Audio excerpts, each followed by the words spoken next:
Alright guys, I told you I would work on a pros and cons type of video to figure out when is the best time to move into my camper. So one of the pros, as you can see, I have a camper. It's not big, it's not fancy, but it is a camper. I've used it plenty. The con, it's 20 years old, and I know that limits me to some of the campsites that I can use because some of the RV parks require it to be 10 years or newer. I don't know if that's a condition thing. It is what it is. Now, another con, and this is kind of scattered, I know, but I have a house. I own a house. I have a mortgage, and I have 2 car payments.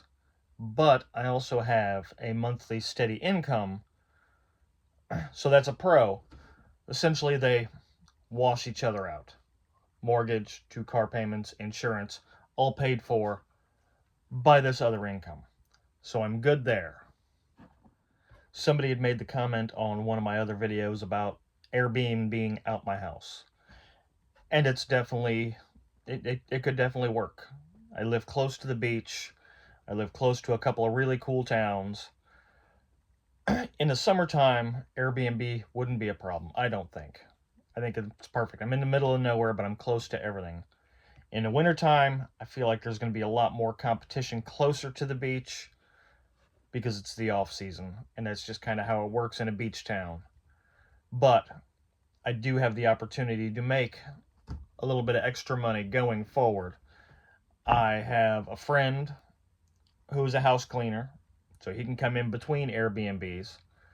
I would just have to find somebody to do the upkeep on the yard and stuff like that.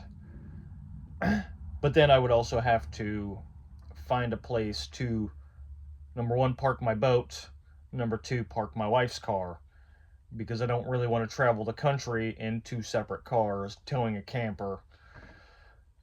And if she could tow my boat, then that would be a bonus, but she's got a small SUV and it won't tow the boat. So, place for the boat, I gotta find a place for her car, to go along with the fact that I have a house and all of the stuff that goes inside of the house. Couches, living room furniture, bedroom furniture. But if it's an Airbnb, I just gotta make sure it's clean and it's usable. And I guess the biggest con of them all is I would have to quit my job. My wife would have to quit her job. I don't really know if I have any skills to do remote work. She might, but I hear very bad things about the status of the remote job market today.